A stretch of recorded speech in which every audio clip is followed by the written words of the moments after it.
Gurizada, voltamos à nossa dura e cruel realidade. O Grêmio foi goleado pelo Cruzeiro na noite deste domingo, mas nós temos que pontuar algumas situações aqui que são muito importantes e que elas precisam ser colocadas na mesa.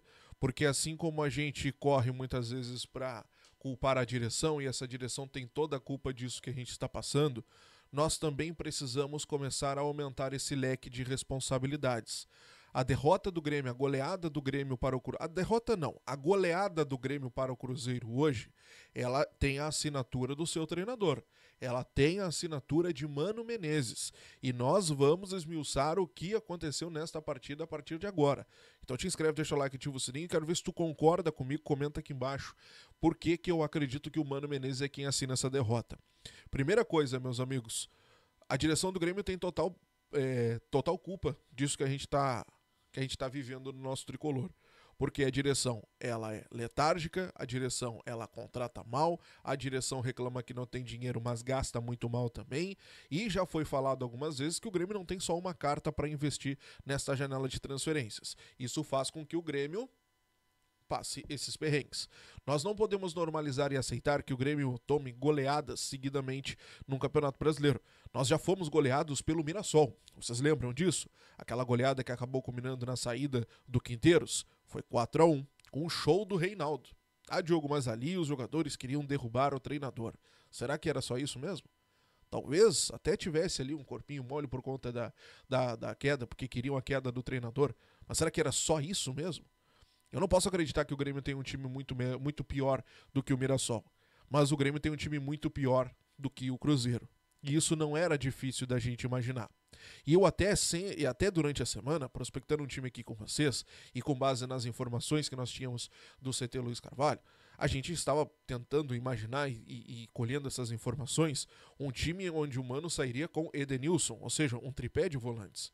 Nós falamos sobre isso aqui durante a semana, porque isso foi o que era treinado pelo Mano. Só que, talvez na ideia de surpreender ou algo do tipo, o Mano colocou um time hoje com 3 jogadores no meio-campo e sem o Edenilson, ou seja, sem um poder de marcação. Um time mais avançado, um time que se jogou mais. Bom, nem preciso dizer para vocês o que aconteceu. Quem assistiu a partida viu o show que o Cruzeiro deu no meio-campo. O Grêmio não tinha meio-campo. O Alex Santana, ele não conseguiu jogar absolutamente nada. O Cristaldo é um desaparecido. O Cristaldo, aliás, procura-se, tá? Ele saiu na lista de relacionados, ele saiu na escalação, mas em campo ninguém viu.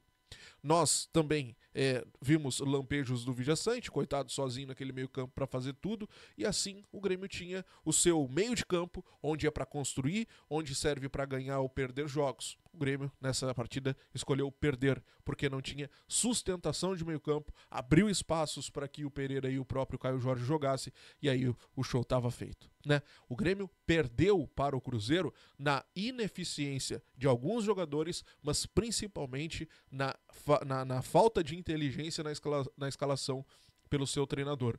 O Grêmio entregou o meio-campo para o Cruzeiro. E talvez o Mano, numa tentativa de surpreender, colocou um time totalmente diferente do que se imaginava, e o resto da história vocês já conhecem. O Grêmio tem um time para poder ganhar do Cruzeiro lá em Minas, para poder fazer uma frente com o Cruzeiro. Para ganhar do Cruzeiro eu acho um pouco difícil, né? O Cruzeiro tem uma equipe muito bem montada, o Cruzeiro tem uma equipe de muita qualidade, o time do Grêmio hoje é ruim e a gente precisa aceitar isso. A gente precisa aceitar que o nosso time é ruim, que o nosso grupo de jogadores é ruim, para que a gente possa sim começar a nos defender melhor e possa sim entender o que estamos enfrentando.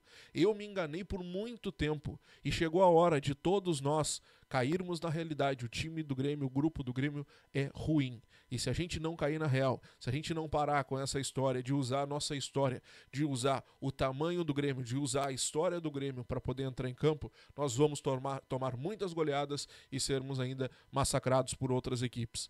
Chega. Essa direção conseguiu apequenar o Grêmio. Essa direção conseguiu fazer com que o Grêmio se curvasse diante de outras equipes. E é essa a nossa realidade daqui para frente. Porque eles não estão preocupados com contratações. A gente não vê movimentos. Hoje, mais cedo, o Rossato disse que o Grêmio está avançado com alguns jogadores, mas logo em seguida ele já disse, não, mas peraí, a gente tem que aguardar o desdobramento da janela, porque a janela começa a aquecer ali mais à frente, mais pro final, a janela vai até o dia 2 de setembro. Ou seja, na mesma moeda que ele começa a dizer que o Grêmio tem avanços, ele já começa a se defender dizendo que esses avanços podem demorar. O time do Grêmio não pode demorar mais. O Wagner Leonardo e o Kahneman estão batendo biela desde o início que começaram a jogar juntos. O Gemerson e o próprio Wagner Leonardo, no confronto agora contra o São José, foi a mesma coisa. E eu disse aqui no vídeo após o jogo contra o São José, o Grêmio jogou bem, o Grêmio teve algumas situações muito melhores, principalmente levando o seu ataque, mas a defesa levava bolas do São José na mesma situação que levava antes da parada FIFA. O Grêmio não evoluiu absolutamente nada. O Grêmio não evoluiu defensivamente. Os jogadores continuam batendo cabeça na hora de defender. O Wagner Leonardo hoje perdido em campo, o Kahneman é a mesma coisa. O Volpi, o que é esse goleiro? Um goleiro perdido, cara, um goleiro ruim. Ruim. E o pior que é com esse goleiro ruim, foi por esse goleiro ruim que a gente não levou mais gols. O cara fez 2 ou 3 boas defesas, mas tomou 2, 3 gols ridículos. O segundo gol do Cruzeiro, o Kahneman segura o jogador para ele poder sair na bola e ele fica olhando. Quando ele tenta salvar, a bola já está dentro do gol. Chega! E não é o Grando que vai salvar o Grêmio. Porque o Grando também é a mesma coisa. O Cristaldo, quando é que a gente vai negociar o Cristaldo? Me expliquem. O que essa direção está esperando com esse jogador? É um vagalume. Ele faz uma partida boa e o restante ruim. Esse é o time do Grêmio hoje. É o clube que foi lá no Corinthians buscar o Alex Santana, que nem lá naquele time ruim do Corinthians não servia, não fardava. E que hoje virou a salvação da lavoura. O time do Grêmio hoje me faz olhar pro Dodi e dizer: Dodi, a gente precisa de ti. E com todo respeito ao Dodi, por mais que ele seja um bom jogador, por mais que ele seja um jogador esforçado, ele não pode ser a referência do nosso meio-campo. Ele não pode ser a referência de marcação. Mas é isso que essa direção fez a gente fazer. Está fazendo a gente fazer. Tornar jogadores que não têm o tamanho do clube como jogadores essenciais. O Mano Menezes, nas suas substituições, a gente pensa, bom, agora ele vai tentar corrigir, porque quem escala mal mexe bem, né? Então, por quê? Porque ele faz o óbvio na hora de mexer. Então a gente pensou, bom, o Mano agora no intervalo, ele vai mexer bem, ele vai povoar o meio-campo, vai colocar um Edenilson, como ele treinou durante a semana, e aí a gente vai ter um pouco mais de equilíbrio no meio-campo e quem sabe o Grêmio avança um pouquinho mais. Não. O Mano tira o Gustavo Martins, coloca o Igor, tira o Amuso, coloca o Aravena. Qual a explicação? Qual é a lógica? Se o Igor fosse um jogador mais por ataque, a gente pensaria, bom, tirou o Gustavo, que é um jogador defensivo por ser um zagueiro, e vai colocar o Igor pro Grêmio avançar mais, né? O Igor ajudar o Alisson ali na frente. Não é essa a característica dele. Se o Amuso tivesse aliás, o Aravena tivesse uma característica diferente da do Amuso, ou o Amuso tenha sentido alguma lesão, até se explica. Mas por enquanto não tem justificativa para isso. O Mano continuou perdendo o seu meio-campo, o Mano fez 2 substituições que não tem explicação nenhuma e o Grêmio continuou levando ferro do Cruzeiro. Aí aos 13 minutos, quando já estava 3-0 pro Cruzeiro, o Mano lembrou, eu tenho o Edenilson, vou fazer uma mudança. Aí ele tira o Cristaldo, que é um vagalume que eu me disse para vocês, tira o Arezzo, que já tá no Penharol. O Arezzo já tá no Penharol, vocês sabiam disso? O Arezzo, ele tá aqui, ele vem ao Brasil, assina a súmula, ele entra na lista de relacionados, mas ele não tá no Grêmio mais.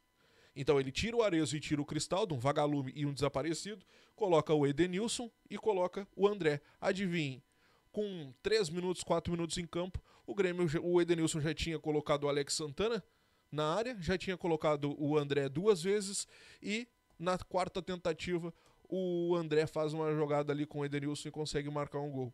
Que surpresa! Que surpresa!